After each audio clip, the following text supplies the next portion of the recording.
SSLC higher secondary പരീക്ഷകൾ നാളെ ആരംഭിക്കും. 4,74,286 വിദ്യാർത്ഥികളാണ് ഇത്തവണ റെഗുലർ വിഭാഗത്തിൽ SSLC പരീക്ഷ എഴുതുന്നത്.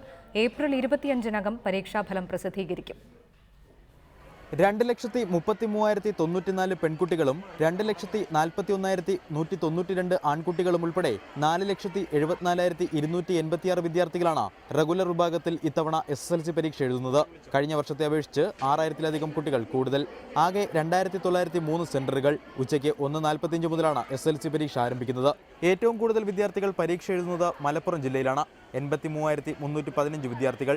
കുറവ് പത്തനംതിട്ടയിലും 12,451 വിദ്യാർത്ഥികൾ. തിരൂരങ്ങാടി, എടരിക്കോട്, PKM MHSലാണ് ഏറ്റവും കൂടുതൽ വിദ്യാർത്ഥികൾ SSLC പരീക്ഷ എഴുതുന്നത്. ഇടുക്കിയിലെ പെരിഞ്ചാംകുട്ടി ഗവൺമെന്റ് ഹൈസ്കൂളിലും ബേപ്പൂരിലെ വൊക്കേഷണൽ ഹയർ സെക്കൻഡറി സ്കൂളിലും 3 വിദ്യാർത്ഥികൾ വീതം SSLC പരീക്ഷ എഴുതുന്നു. പരീക്ഷയുടെ എല്ലാ തയ്യാറെടുപ്പുകളും പൂർത്തിയായതായി DPI അറിയിച്ചു. ഏപ്രിൽ 25-നകം ഫലം പ്രസിദ്ധീകരിക്കും. ഏപ്രിൽ 16-നകം പരീക്ഷ വാല്യുവേഷൻ കഴിയും. വാല്യുവേഷൻ കഴിഞ്ഞിട്ട് അതിനെപ്പറ്റി ഒരു 4-5 ദിവസം എടുക്കും അതിൻ്റെ രണ്ടാമതുള്ള നമ്മുടെ പരീക്ഷാ ഭവനിലുള്ള വെരിഫിക്കേഷൻസ് തീരാൻ. അത് കഴിഞ്ഞ് ബോർഡ് കൂടിയിട്ട് എക്സാം ബോർഡ് കൂടി പരീക്ഷാ റിസൾട്ട് ഡിക്ലെയർ ചെയ്യും. എന്തായാലും 25-ന് മുമ്പുണ്ടാവും.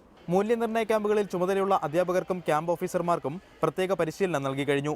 മൂല്യനിർണ്ണയത്തിനുള്ള സോഫ്റ്റ്വെയറിന്റെ മോക്ക് ടെസ്റ്റിംഗും പൂർത്തിയാക്കിയതായി DPI അറിയിച്ചു. ഹയർ സെക്കൻഡറി വിഭാഗത്തിൽ ഇത്തവണ 9,33,000 വിദ്യാർത്ഥികളാണ് പരീക്ഷ എഴുതുന്നത്. 4,60,743 പേർ +2 പരീക്ഷയും 4,72,307 പേർ +1-ലും പരീക്ഷ എഴുതും. ഇത്തവണ ഹയർ സെക്കൻഡറി പരീക്ഷയുടെ ഉത്തരസൂചിക വെബ്സൈറ്റിലും പ്രസിദ്ധീകരിക്കുന്നുണ്ട്. റിപ്പോർട്ടർ, തിരുവനന്തപുരം.